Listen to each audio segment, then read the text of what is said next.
Dude, let me start here. I took a look at Undercurrent's website, and when I look at the about page, there's a 5-word saying, and it kind of goes with the name, so it makes sense, but it says making waves below the surface. What does that mean? What are you trying to get at when you're talking about making waves below the surface? Yeah. So for us, I think that's all about when everyone's doing one thing, look and do the other thing. And I think it kind of speaks to the origin of the company. More than anything, it's also a philosophy, but coming from a music background, artist management background, the media portion, the creator portion of our business was basically built because the entire music industry, more or less, was sort of turning their nose up to TikTok when it first came and made waves. And everyone was like, oh, this is ruining artist development and discovery and music and everything else. And I kind of was hearing that. And I decided, like, what if we just did the exact opposite and just completely embraced it, went the other way? And that's really how Undercurrent Media was formed. And we were some of the first people who jumped in and were offering those artist management services to early creators, early TikTokers, influencers. And it's grown a lot from that. But it's sort of that. And then at the same time, yeah, just looking for things that break the mold, looking for things that cut a different way and just sort of cut below the surface. And I think the last thing it speaks to is development, right? Like we're always looking for talent to develop, not just the talent with the biggest numbers already. And oftentimes you kind of have to go below the surface to find that talent. So yeah, it's a lot of things. And I think it just sounded cool with Undercurrent and made a lot of sense. So yeah, it's all that. Did love that a lot. You say, you guys wanted to do something opposite. Why is it so important? Tell me a little bit more about why it's so important to do something opposite, to maybe do something kind of contrarian.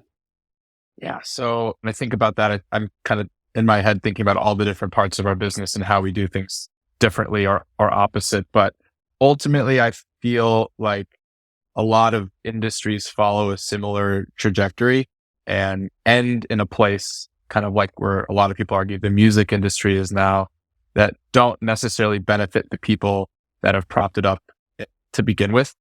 And so it's kind of a philosophy of breaking everything down to its core elements and reshuffling them and kind of trying to do things in a different way with the same pieces. And I think at the same time, as that relates to talent and artist discovery, we live in an attention economy and if you're not doing something that stands out, that's sort of different from what everyone else is doing, you really don't stand a chance today.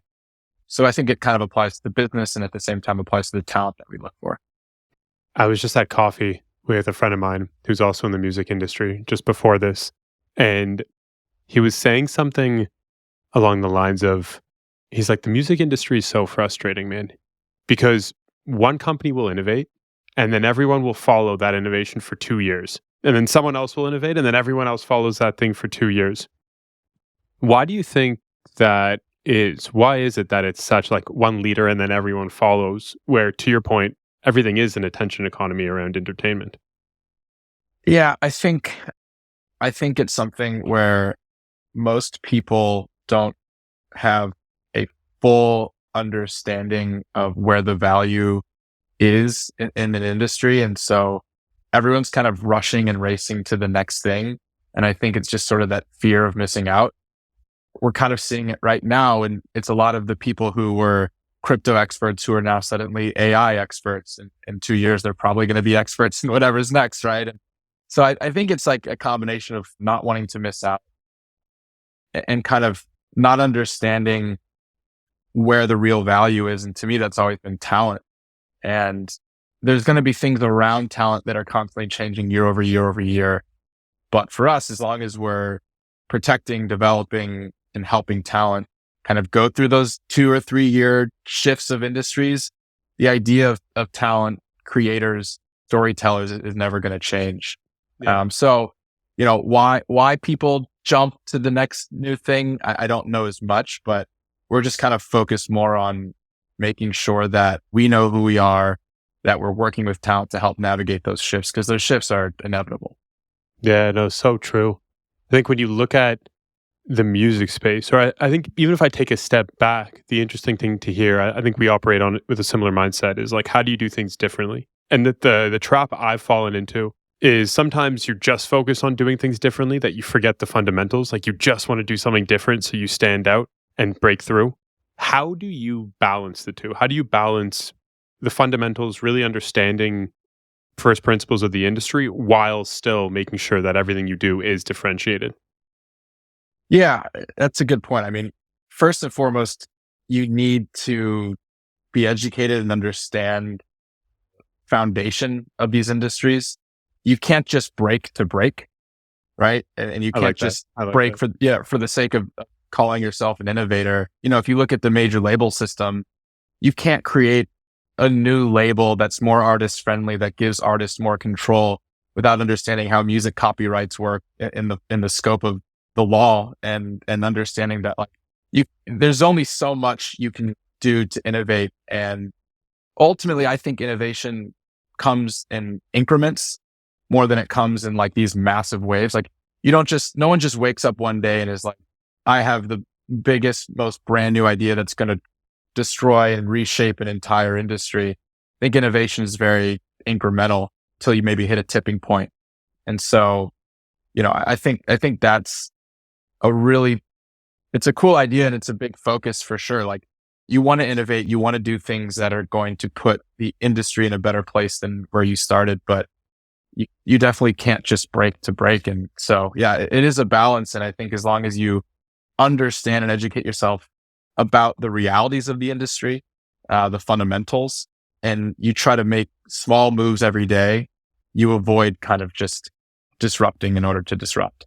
Dude, love that so much. I feel like if I ran a management company, or even on your website, you should be like, "Oh, making waves below the surface, but we promise we don't just break to break." That's such a cool saying. Yeah. Don't just break to break. You talk innovations, and you see them happening slowly, incrementally over time, which I think is a really interesting point. What's a recent innovation? It could be anything. It could be a mindset shift. It could be an actual piece of technology that you've bought into that you're really excited about. Yeah, I think the biggest thing for any content creator, any artist, and there are some platforms that we use specifically to take advantage of this, is the idea of kind of having direct access to your fans and not relying on the algorithms in these platforms. And I think it's kind of, it's a mindset more than anything else, but really truly identifying who your followers are and who of those are real fans. And then, who of those are going to be the super fans and the people that come with you. And Lalo is a company we use, to gather phone numbers, emails. Yeah. Those are the guys. And I know them way back from the Obby days, and Saj is in a band, No Suits, and they've collaborated with Obby. And so seeing what those guys have been building forever. And, I think that's a really cool innovation that is not going anywhere. It might change, but ultimately, no matter what happens with TikTok, no matter what changes are made at all these other platforms, if you have emails, if you have phone numbers, if you have direct messages, if you have a super fan group in Discord, those things aren't going anywhere. And I think that mindset is starting to shift in creators as well. And that's something that we try to impress upon our creators every day. It's one of the most important things they can be doing. Yeah. So talking about that, I want to get to your story in a second, or your come up, but you talk about like fan data or the one-to-one connection, like the Kevin Kelly 1,000 True Fans type mentality. Let's go to a specific example. Like you speak Lalo, I'm with you, amazing platform, really big fan of the guys. You gain all the data, regardless if it's a creator or an artist that you're working with, the drop happens, you gain all the data. How do you think about the next steps? Like what are the next steps with that data to make sure that you do get the most out of it for whether it's an artist you're working with or a creator? So I think just like on any platform, you have to view mass messaging or, one-to-one at scale promotion in the same way, where I think a lot of people mess this up because they say, okay, we've put out all this free content on TikTok, on Instagram, on YouTube, right? We've done all these things to then drive people or live stream to like, now we finally have the one-to-one connection. Great. Now we can sell them things, right? So the first message they send to these like 10,000 people they've just taken a year to collect is, hey, I just dropped a merch line, buy my t-shirt.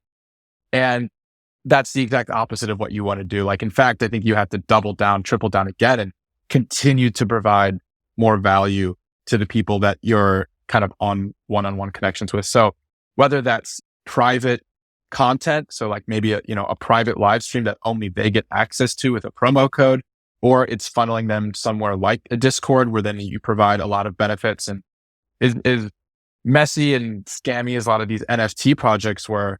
They were unbelievable in fostering community.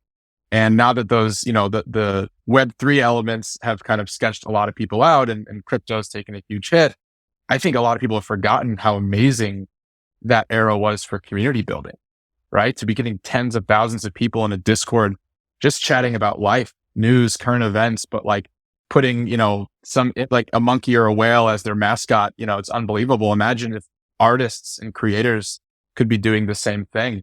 And they're the mascot, right? They're the face of their little clan online. And so, I think it's that extra step of, it's not just texting them, hey, I dropped a t-shirt. It's then putting them somewhere you're continuing to provide value, but kind of bottom of the funnel value that is scarce, that is private, that is only for them. And then I think you can kind of try to convert to a customer of whatever that thing is, whether it's an e-course, whether it's a physical product, a t-shirt, doesn't matter. This might be a weird question, but should creators, and I always blanket because creators is a massive term, but should all creators look to build community? Is it really important to build community as a creator from your perspective? I believe so. Yeah. I think it's one of the fundamental kind of core ambitions and sort of goals of being a content creator is to find the community of people out there that you can help. And that can just be with funny rant talks. It can be educational content. It can be with makeup advice, whatever it is. Yeah, I believe every content creator, every influencer, every artist should be looking to build their community for sure. Cool. All right. Take me back, man. Did you always want to be a manager? Was this always in the cards? I for a very long time. Yeah. I think in the beginning for me, it was, I want to work in entertainment. I didn't know exactly what that meant. I learned pretty quickly at my first internship at UTA, which was after my junior year of college. I learned pretty quickly what it meant to be an agent, what it meant to be manager, what it meant to kind of work in the label system. So I would say right around then, I knew I wanted to be a manager. And probably even before then, I was managing talent in college, whatever that, it meant a very, very different thing back then. I had no clue what I was doing. I had a band I was managing and trying to add value for, solve problems for. So I've known for a very long time, and it kind of reaffirmed itself in that first real industry internship that I wanted to be a manager. Yeah. Who was the first? Because I know you started out in the music industry and have recent looked to parlay or like support the creator space too. But who was that first artist you came across that you remember feeling like, holy shit, I need to get a hold of this person, and you actually got a hold of them and maybe started working with them? First artist ever actually led me to Abi, which was really cool in a very roundabout way. They were this hip hop group called Low Village, and found a song on SoundCloud and an email in the bio and reached out. And they were on the East Coast. I was at school in Indiana, but we had, a bunch of calls and FaceTimes, and just, I was look like, I don't really know what I'm doing. I don't even need to, I'm not going to charge or take a percentage. I just want to help. I want to try to add value where I can. And so that was the first group ever. And it's funny because when I graduated, I basically kind of told them like, I need to focus on my career and kind of like get myself kind of built up in this industry and focus on this first job. And I don't think, I don't want to do you guys a disservice. So basically like, let's part ways, but best of luck.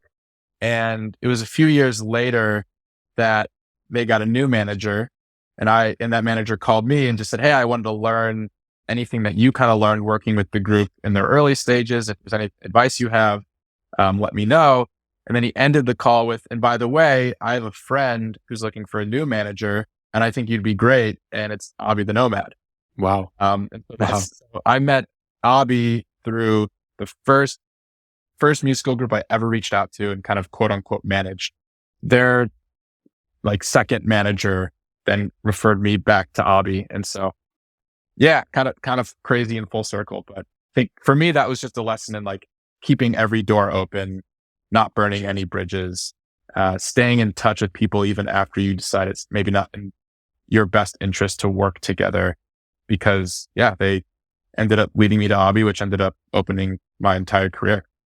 I think the coolest thing, and we were talking about this before, and I've known of Abby for a little while as well, but one of the coolest things about him, and it's cool to see how now it's playing out in your career, is Abby's like a creator at heart, but also an incredible musical talent.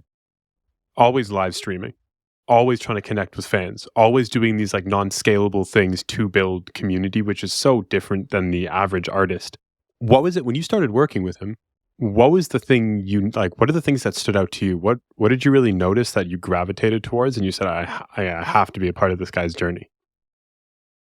So the amazing thing about Abby for me is I was genuinely just a huge fan first. Like when Nishant, who was the manager of Low Village who connected me to Abby, was like, when he said Abby the Nomad, it was an immediate like, holy crap, I'm a huge fan. No way. I love the music. I have all of it saved. So wow, it was very authentic for me. And then I got to learn about how prolific he was as a creator. I mean, he's honestly, he's a genius. I mean, he, from a graphic design perspective, like he's all of his artworks, and he directs his own music videos. He produces like 80% of his own music in his early catalog, 100%. Insane. Writes, records, everything. Like he's a technical genius as well. He can like animate in 3D. There's so many things. He's so self-sufficient and incredible in like the entire 360 design process of designing a world and an album, and the music that accompanies it. And then the community building part as well, like you said, and it's what's allowed him, for an artist his size, to tour and sell the tickets he sells. That's the biggest disconnect that a lot of, these artists on TikTok who blow up with a single viral song are struggling with, is then they try to sell a ticket and they can't sell 30 in their hometown, and they have 5 times the numbers as Abby, or times 100,000 the numbers on TikTok, and some of them right in their millions. And that's when it comes down to the community building. And like you said, Abby, was super early. Like he's got a few thousand people in his Discord. He goes live and reviews fans' music submissions every week on Twitch. He's been making prolific content for years and years before it was cool. And it's built him this cultish following that's going to allow him to tour for the rest of his life and have music that's well received for the rest of his life, where he doesn't really need a label or a major label. His fans support him and spark things every time he drops. And yeah, I've learned so much from him. The question that pops into my mind on this is, here is someone, as you were saying, multi-hyphenate, does everything. His music is popping, his live shows popping, his digital community is popping, his live stream, like everything is popping about this guy. Yet in the management game, you're on the creator side now, I guess, kind of comparing and contrasting. Managers are usually working with like 5 to 20 creators or 5 to 15 creators. When you have someone as prolific as Abby, how do you manage Abby and then other creators as well, where he's his own world, like he's completely his own business, and we all only have 24 hours in the day? Yeah, it's funny. I don't know who said it. I think it might have even been like an Elon Musk quote or something like that. But there's, if you have one thing to do in a day, you can find a way to spend an entire day doing that one thing. And if you have 100 things to do in a day, you can find a way to get them all done in that same day. And obviously there's limitations with that philosophy. But when in the early days of managing Abby, I was so deeply and creatively involved in the world building, in the music, in every single thing. And, down to helping pick names for songs and color schemes for text on, on single artworks, and like literally like what the metaphors mean and how we interpolate those. And like, I was so deep, and that was the only thing I was doing. I just left Live Nation. He was my only client. And I went so deep into his world that I feel like I learned it so well, where it just became sort of second nature to me, where now I can make sort of gut decisions and intuitive choices that are in his best interest, that he's aligned with, because I'm not really having to, like, he feels like an extension of me. Cool. And I'm not joking when I say this. Like, I've had like dreams about like his like worlds that we've built and around the music, and like wake up with ideas. And so I think when you get so deeply entrenched with like a creative world and process the music and know every lyric to every song, you can kind of start to move a lot more quickly. And I think that's coupled with the fact that Avi's just kind of an anomaly, and it's just so self-sufficient. And like I said, produce, writes, he's so organized, he does everything. And we've kind of set up systems and operations. And that's what the first year or two of managing him was like setting all these operations up so that we can move a lot faster, and kind of make decisions a lot faster, and not spend time on the things that ended up not really making any bit of a difference that we maybe, geeked out over, but kind of focusing now more on what matters. And I think your relationship evolves as well, artist and manager, like, there are other people in place who have outsourced a lot of that work too. And we've built a team around him to the point where early days I was doing our own paid media on Facebook's backend, to reaching out to every micro influencer, to coordinating with graphic designers and basically producing music videos, literally doing everything, to the point where I didn't even realize that most managers weren't doing these things, because he was my first client. And I kind of found that out after the fact, and then started building the team around him. And so a lot of it too is just delegating appropriately, so then I can go back to actually managing and not running an entire artist business. Yeah. See, to me, that's so organic and so beautiful, right? There's so much passion that goes into it, and you're so entrenched, and you guys are like 1 and 2 side by side, and you're building out this world, and then you're able to step back, and you've built this almost like telepathic communication, because you know exactly what he's thinking. So then how, on the creator side, do you get so passionate about someone and dive in so that you spend enough time with them to know who they are as a creator, so that you can pull back and make smart decisions? I guess maybe that's probably where the question should have been. And the better question is like, how do you do it at scale, or not at scale, but with like many creators, compared to just doing it with one that you're so passionate about? Because I know, I'll say this, when we were speaking before, I can tell that everyone you work with, subconsciously, you have to be passionate about them. I think it's just like in the way that you talk about your talent. So how do you manage all the talent you're bringing on, but also like the depth that you want to build with them? So I think in that sense, the creator economy is very different from the music industry. And we talked about this a little bit before, but I think you need to, what makes us a little bit different is that we try to apply those artist development philosophies to creators as much as we can. But the reality is, a lot of them are just much more self-sufficient. And whether it's the tools, the platforms, the way of getting content out there, we're also oftentimes coming in a little bit farther down the timeline for them. Just that's where we've been able to position ourselves as a creator management company. Part of that just being how early we were, and how we were able to scale and scale with large creators who have really meaningful businesses already built out, and we're kind of coming in to take them to the next level. That at the same time, music is so abstract and creative and subjective, right? Where the creator world is not really as subjective.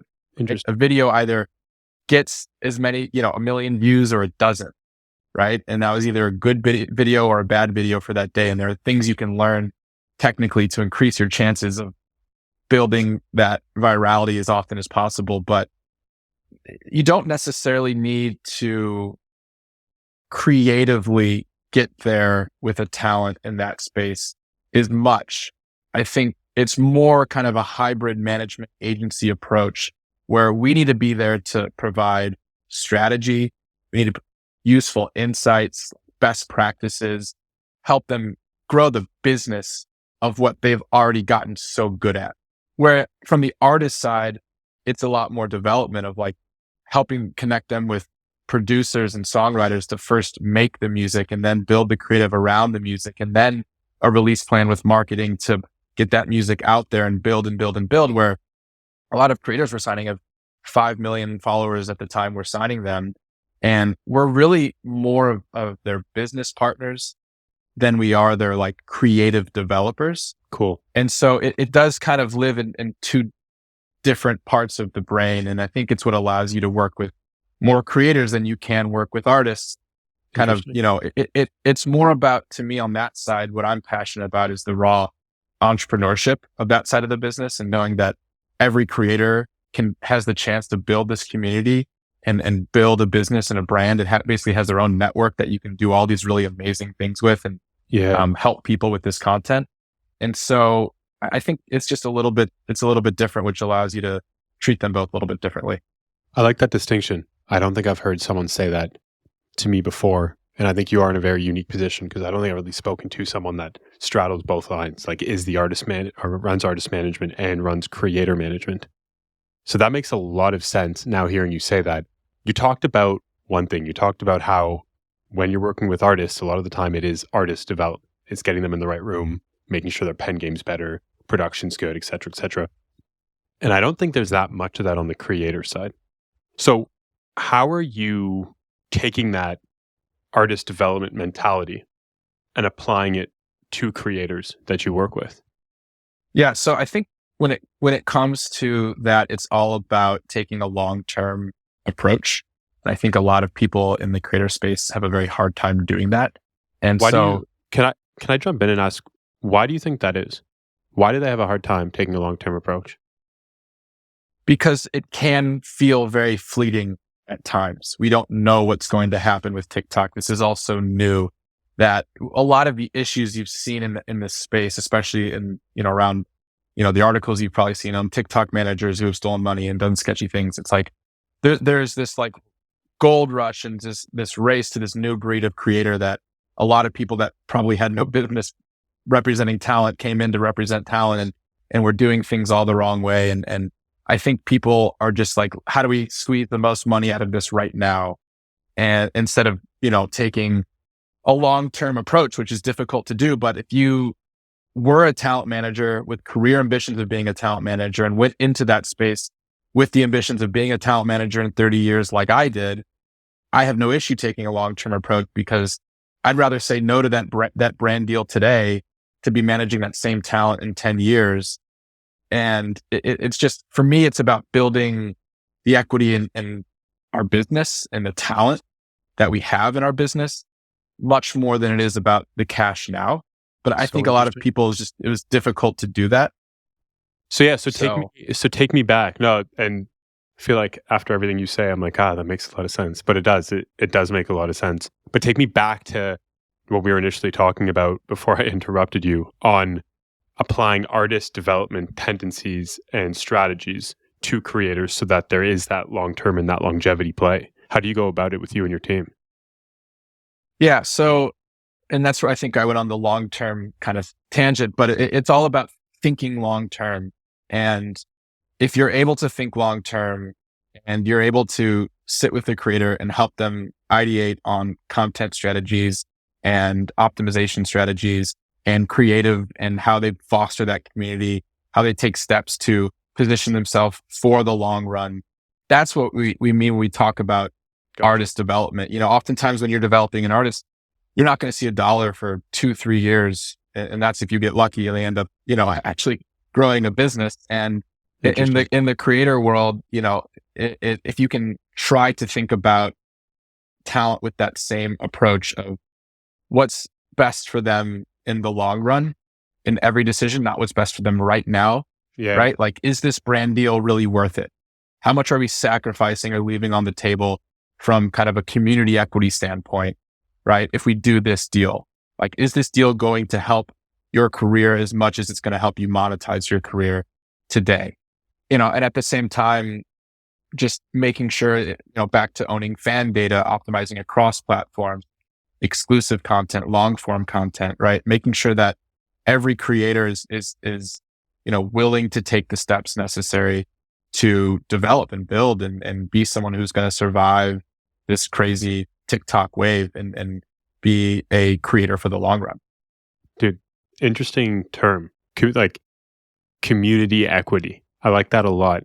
Let's say there's a bit of a hypothetical, like brand comes in to a creator you're working with and says, boom, like here's the price, whatever, we want to work with you, here's our budget.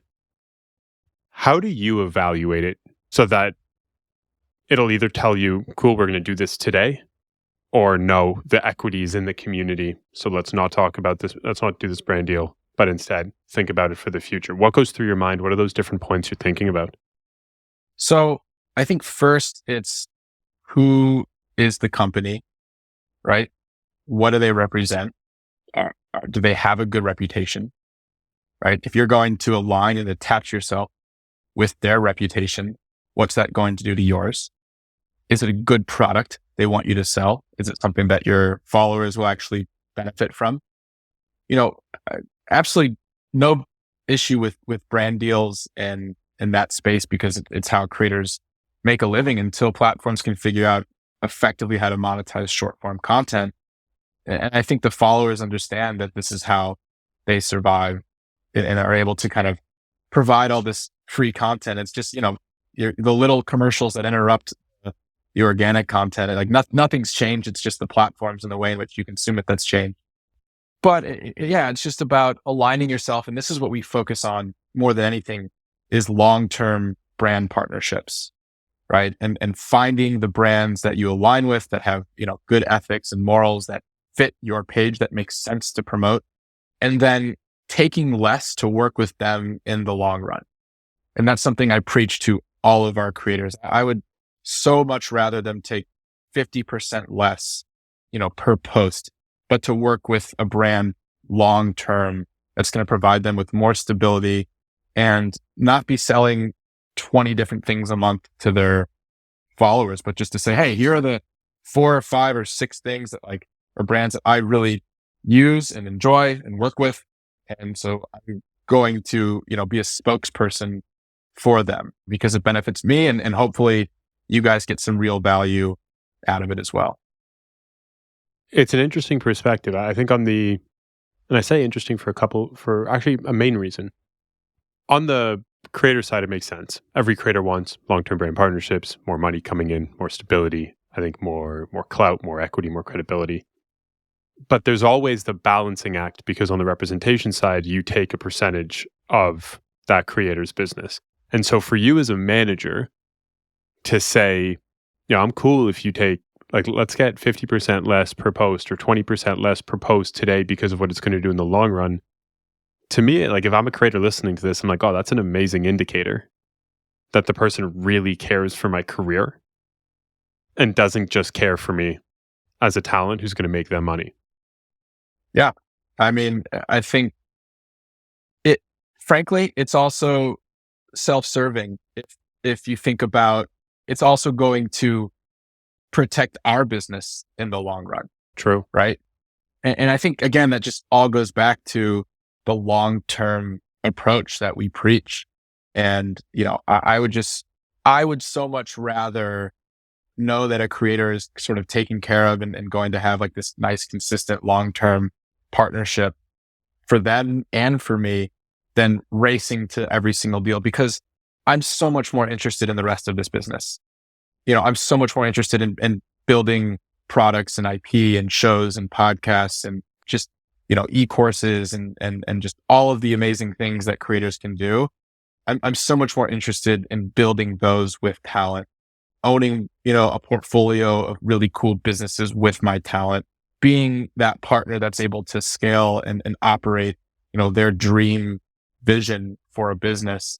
That's what excites me. And the brand deals keep the lights on for sure. But I'd rather have dimmer lights that are going to be on for a much longer time and be able to build in that environment for a much longer time. Respect. I like that saying. You'd rather have dimmer lights. I like that analogy. You have some amazing talent on the roster right now. And you talk about the enjoyment of building businesses beyond social media. If you're able to, or of the projects that are public beyond social media with your clients, what are one or two examples you can give of things that you've really enjoyed or businesses that you're working on right now that you're really excited about with your clients? Yeah. So in the product space, we're building 2 brands right now. Cool. And there's some things I can say, some things I shouldn't yet, but basically we're trying to pair creators with communities and shows that they can create that can help build a community. So one example, we're launching a show with our client Bella, and it's all about sleep science, crazy dreams, what you can do to improve your sleep, what those dreams might mean, and kind of just like a cool, interesting sleep show, right? And we're going to pair that show with a sleep brand that has a travel pillow, that has a sleep journal, that has all these really cool things. And, we're going to be doing something similar with a handful of other creators. And so it's kind of, to me, I'm excited about this, this hypothesis that, if you build a show in long form content in a community and find a way to just sort of seamlessly integrate products that the clients own into that show, where the show and the product are equally important, that's what's going to allow creators to have success. And there's a company, Nectar Hard Seltzer, that have done this in just an incredible way. They have a really successful podcast that in and of itself is a success. It's a profitable, big podcast. They built it in parallel with their hard seltzer beverage. It's targeting the Asian American community. And it's just it's just so unique and different, and it integrates so seamlessly into the show. Show integrates into the product. And that's kind of something, I've observed and trying to sort of replicate with our creators. That's fascinating. That's such a cool strategy. Damn. That's a very, very interesting way to think about it. What is it about Nectar's strategy that you're seeing? Go a little bit more into, what are the elements of Nectar's strategy with the podcast that they've run that you really like, or that you're taking notes and taking away to build, for example, the sleep show and these sleep products with Bella? So the genius of it is the show finds the customer, so you don't have to. I like that. And so, they built a show, I think there's 3 hosts of the show, 2 or 3 hosts that are all founders of the company. And then they bring on a bunch of really cool guests, and, they're all Asian American, and they sort of talk about what life is like in their community. And they bring in, cool celebrity guests that are also of Asian descent, and sort of that, that's like their community is sort of shining a light on their community, day in the life, sharing stories. And naturally that show is going to find a very specific niche audience. And then they've built a company that Nectar Hard Seltzer has all sort of Asian themed flavors and branding. So like lychee and Asian pear and mandarin and sort of, that's who they're targeting. And so they've built a show which brings you a community of people who have common goals and common life experiences. And then they have a product that launches that speaks directly to you specifically. And, I just think that's genius. And so that's, what we're trying to do with Bella, right? Is the show is to give useful content, to give sleep advice and hacks, to share just really fascinating, interesting, dreams, and people share in the community, build this audience that is sort of longing for better sleep, right? And have content that supports that, right? We've partnered with a kind of sleep expert, sleep scientist, who's going to be a recurring guest on the show is going to like offer insights. And so we're giving them like good educational content that's going to help them.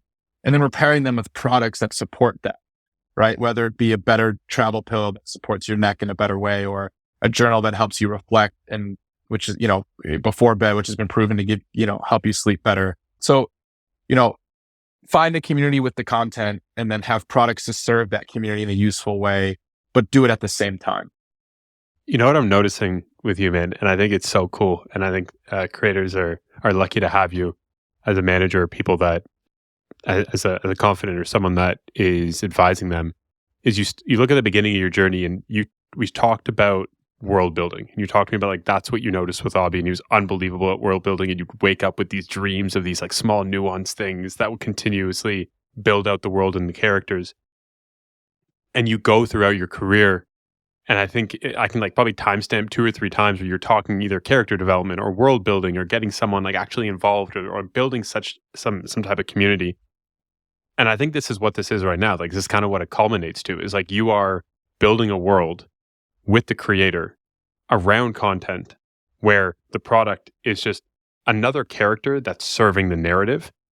And that's a narrative that this community or these customers are buying into. And so it's very cool to see this, like, I'll call it full circle. You probably have been thinking about this all the time. Just to me, it seems full circle, that this is how you're thinking about it, because I'm getting excited just hearing you talk about this. Like, this just makes so much sense, and it sounds so powerful. Yeah. I mean, I love branding. I love world building. I think people talk about like your superpowers, right? I think that's one that just makes a ton of sense to me. Cool. And it's how I've always kind of understood consumerism.